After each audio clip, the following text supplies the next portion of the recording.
Assalamualaikum warahmatullahi wabarakatuh. Jumpa lagi bersama saya di channel Santri Kota, channel kebanggaan Santri Nusantara. Kali ini kita akan berbincang-bincang dengan dai muda dari Pusat Peradaban Jakarta, tepatnya di Tanah Abang. Telah bergabung bersama saya Ustadz Agus Awaludin. Assalamualaikum Ustadz. Waalaikumsalam warahmatullahi wabarakatuh. Gimana kabarnya? Alhamdulillah sehat. Ini asli Tanah Abang atau perantau di sana? Aslinya ya, kalau aslinya sih perantau Tegal. Warteg ya? Ya, tapi nggak punya warteg. Belum punya lah. Warteg ini kan warga Tegal. Oh, saya kira warung Tegal. Ya. Jadi kalau belum punya warung berarti warga Tegal. Warga Tegal ya. Oke, sudah berapa lama beraktivitas di Tanah Abang, Ustaz? Ya, kalau beraktivitas saya sih memang kelahiran Tegal. Asli di Tegal lahir. Kelahirannya, cuman saya besarnya memang di Jakarta. Oh, merantau di Jakarta ikut orang tua. Orang tua juga sudah lama di Jakarta, bahkan kakek juga sudah lama di Jakarta. Gitu. Ya, sudah setengah Betawi dong. Ya, seperempat mungkin. Darahnya sudah darah Betawi ya. Yang pasti air Betawi. Apapun jenis darahnya kita semua ada Nusantara. Nusantara. Ya. Orang Betawi juga ada di Jawa Timur, orang Jawa Timur juga ada di Jakarta. Yang pasti Jakarta juga pusat peradaban Nusantara, ibu kota Nusantara, bukan IKN ya? Bukan. Belum ya. Masih di Jakarta ya, karena belum ada kepresnya tentang IKN. Belum putus. Nah, Tanah Abang ini salah satu sudut ibu kota Jakarta yang sangat menarik. Ya. Dilihat dari jenis apapun, Tanah Abang yang menarik. Dilihat dari kacamata bisnis, pusat pasar terbesar katanya, konon di Asia Tenggara itu ada di Tanah Abang. Ya. Nah, dilihat dari sisi aktivitas keagamaan, Tanah Abang juga tempatnya. Ya, religius. Sangat religius ya, bahkan dari kelompok yang paling kanan sampai kelompok paling kiri itu ada di Tanah Abang. Iya. Dan mungkin teman-teman pernah mendengar ya, markas syariahnya Muhammad Habib Rizik bin Syihab itu ada di Tanah Abang. Ya, di Petamburan. Di Petamburan ya. Iya. Kalau Ustadz, Tanah Abangnya di daerah mana? Ya, saya juga Petamburan. Petamburan. Iya. Jangan-jangan satu gang. Satu jalan memang. Satu jalan ya? Iya. Kalau Petamburan 3. markas syariah itu Petamburan berapa? Petamburan 3. Terus? Saya juga aktivitas di Petamburan 3. Tapi Ustadz bukan admin. Admin apa? Ya, admin di situ. Bukan ya? Bukan. Oh iya. Gue yang Ustadz takutnya bagian dari sana kan. Oke. Kita mau tahu ini Ustadz, aktivitas sehari-hari di Tanah Abang seperti apa? Kok kelihatan bisnisnya juga wade ya kan? Terus cerita-cerita soal aktivitas keagamaan juga menarik di Tanah Abang ini. Seperti apa gambaran kesehariannya di Tanah Abang? Ya, pertama memang ya, Tanah Abang itu kan terletak di pusat dan di Jakarta Pusat. Di jantungnya Jakarta. Di jantungnya Jakarta. Dan sangat strategis. Jadi strategis itu Tanah Abang itu pertama, atau mungkin Petamburan juga, wilayah yang sangat strategis karena untuk mau kemanapun pertama sangat dekat. Ada di tengah-tengah. Ya. Terus. Jadi semuanya ada, serba ada. Baik dari bisnis ya, seperti pasar, pasar pakaian ya di Tanah Abang, dan terbesar se-Asia Tenggara, dan juga dari bisnis transportasi pengiriman barang, banyak kan itu perusahaan kargo-kargo di Tanah Abang, dan juga di situ juga ya rumah sakit, sekolahan, dan juga tadi masjid-masjid juga banyak di Tanah Abang. Ya, jadi untuk aktivitas mulai dari kegiatan bisnis, pendidikan sampai keagamaan ya semua menumpuk di Tanah Abang. Ya, bahkan yang gelap-gelap juga ada.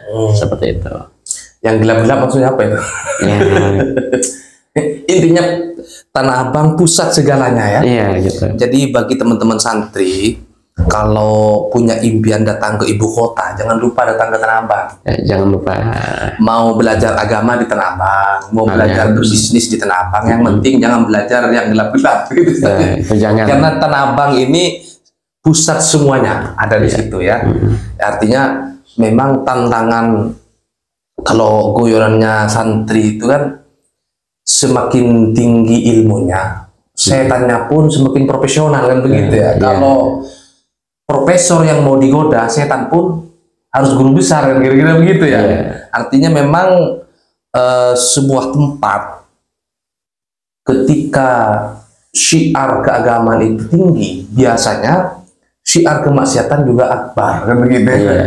Makanya kalau lihat Tanah Abang dari jauh ya, karena saya bukan tinggal di Tanah Abang, memang Tanah Abang ini cukup menarik ya buat semua orang ingin datang ke sana. Kalau kita lihat di pasar Tanah Abang tuh ada orang Malaysia, orang Afrika juga belanja di situ ya. Banyak. Tamu-tamu negara yang datang ke Indonesia mampir pasti di Tanah Abang. Oke. Kalau aktivitas Ustadz sehari-hari apa di Tanah Abang? Saya aktivitas lebih banyak mengajar. Mengajar? Ya. Mengajar di sekolah atau majelis taklim? Lebih ke majelis taklim, ada juga privat, itu seperti itu. Terus di Tanah Abang ini kalau boleh tahu majelis taklimnya itu banyak atau seperti apa kira-kira? Ya sebenarnya banyak. Hitung-hitungannya lah ya. Hitungannya banyak. Melihat populasi yang begitu padat ya, hitung-hitungnya banyak ya. Bahkan tiap gang tidak ada ya. Setiap gang, setiap masjid, gitu. Kalau Ustadz sendiri tinggalnya di Petamburan. Petamburan 3. Petamburan 3 ya. Satu gang berarti dengan markas syariahnya Habib Rizik ya. Iya betul. Oke. Di sana apa aktivitas Ustadz di rumah? Kan aktivitas kesehariannya kan keliling nih majelis taklim, isi pengajian. Kalau di rumah sendiri apa? Saya, ya paling saya kan alhamdulillah ada anak kan, saya ngomong anak. Ya itu lebih biasa lah. Enggak, maksud saya apakah di rumah ada lembaga atau gitu. Belum kegiatan sosial? Iya. Untuk di rumah memang saya belum ini. Memang rencana ke depan lebih banyak keluar ya. Lebih baik di luar gitu. Oke. Nah, kalau menurut Ustadz sendiri, Tanah Abang ini kan semuanya ada lah. Bagaimana sudah kita diskusikan tadi. Tanah Abang ini harusnya seperti apa biar kondisi sosialnya tetap stabil? Kan sering kita dengar tawuran macam-macam kan di situ. Apa problem di Tanah Abang yang sebenarnya itu? Ya, jadi ya Tanah Abang tadi ya sangat kompleks tadi ya. Banyak tadi benar yang tadi Ustadz sampaikan. Jadi semua orang kayaknya pengen nih ke Tanah Abang gitu kan, kumpul gitu kan. Jadi di situ banyak dari berbagai etnis, suku gitu, dan juga ormas juga sangat banyak kan gitu. Dan di situ ya alhamdulillah ya walaupun ormas banyak, tetapi di situ juga ada persatuan ormas juga ada gitu. Ya, artinya inisiasi untuk merawat persatuan juga banyak ya, banyak tokoh-tokoh di sana ya. Iya. Walaupun mungkin sering kita dengar juga, sering ada ricu. Biasanya kalau ricu tuh warga di situ apa motifnya, Ustaz? Ya tawuran ekonomi, politik, atau antar suku atau seperti apa biasanya, Ustaz? Ya itu lebih ke ini anak-anak muda itu. Remaja-remaja. Nganggur pastinya. Ya nganggur. Jadi begini ya untuk sosial ya. Jadi karena tadi Tanah Abang juga ya tadi ya berbagai kalangan dan jenis suku masyarakat sangat kompleks, sehingga untuk pemukiman di Tanah Abang ya mungkin juga bukan Tanah Abang saja ya, di lainnya juga. Jadi ada juga di situ yang memang ya mohon maaf orang di situ rumah yang sangat kecil. Jadi di situ misal kalau orang tuanya bekerja pagi hari ya, ya maka di situ anaknya ada yang baru tidur pada pagi hari. Dan ketika orang tuanya sudah pulang sore, ya sore, maka gantian shift-shiftan. Orang tuanya tidur, nah anak-anaknya bangun, baru keluyuran. Jadi problem sosialnya begitu kompleks dan rumit, Ustadz ya. Iya, walaupun ikhtiar untuk dakwah, membuka majelis taklim di sana ya masih terlalu banyak jangkauan dakwah yang harus dilakukan, kira-kira begitu ya. Karena kalau saya lihat sendiri itu di Tanah Abang memang di tiap sudut sudah ada sekolahan, bahkan pesantren juga ada, masjid-masjid gede-gede di situ ya. Di pasar Tanah Abang sendiri masjidnya berapa itu? ada 100 berapa ya? Enggak di komplek pasar Tanah Abang. Pasar Tanah Abang. Kan banyak masjidnya itu. Ya, di dalam pasar Tanah Abang kan ada di blok B sendiri, blok A sendiri ya. Ya. Terus juga di masjid di taman di pusatnya ada Al Makmur. Oke, selain pusat-pusat keagamaan bisnis, kira-kira Tanah Abang yang bisa menyedot perhatian banyak orang apa? Ada lagi nggak kira-kira sisi lain yang bisa diutarakan di sini? Ya, jadi tadi ya mungkin Tanah Abang kan punya sejarah yang panjang kali ya. Gimana? Mungkin seperti itu. Jadi di situ pertama ya tokoh-tokoh masyarakat ya dari zaman Pitung juga sudah ke Tanah Abang. Itu juga tokoh-tokoh banyak ya, tokoh perjuangan. Bahkan ini yang saya dengar juga ya, benar atau tidak ya, bahkan Muktamar NU sendiri pernah di Tanah Abang, bahkan di Petamburan. Oh gitu? Iya, coba dicek ya. Tempatnya ada? Makanya saya pernah lihat di kemarin di slide atau di mana gitu, tempat di Petamburan. Mungkin ya bisa jadi di situ ada masjid tua kan di Petamburan, salah satu cagar budaya. Mungkin masjid itu kayaknya. Oke, nanti tinggal dicari ya oleh teman-teman santri sejarah Napatilas perjuangan Nahdlatul Ulama di Tanah Abang ya. Iya, ada juga.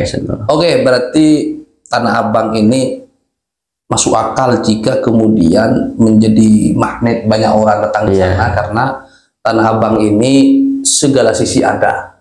Mau jadi orang rajin, mau jadi orang pemalas juga bisa di Tanah Abang ya.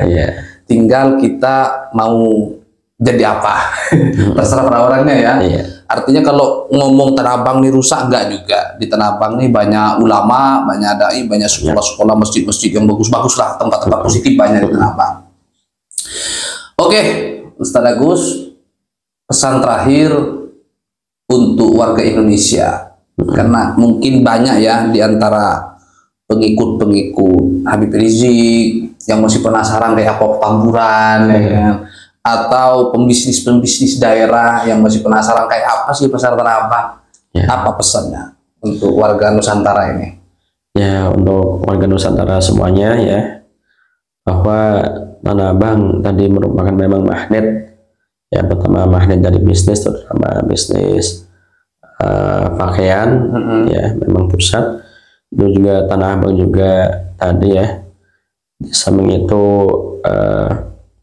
banyak kegiatan positif dari penegakan majelis taklim dan lain sebagainya. Ya, maka untuk para netizen atau para warga Nusantara, para santri semuanya ya, ketika berkunjung ke Tanah Abang maka lihatlah hal-hal tadi yang baik-baik, yang positif, ya, buang yang buruk-buruk dan buang yang buruk-buruk. Jangan mengimpikan sesuatu yang tidak baik. Betul. Gitu Ustaz ya. Terima kasih Ustaz kehadirannya di podcast Santri Kota. Ya, mudah-mudahan sehat selalu semuanya. Hadanallahu wa iyyakum ajma'in. Assalamualaikum warahmatullahi wabarakatuh. Sampai jumpa. Waalaikumsalam.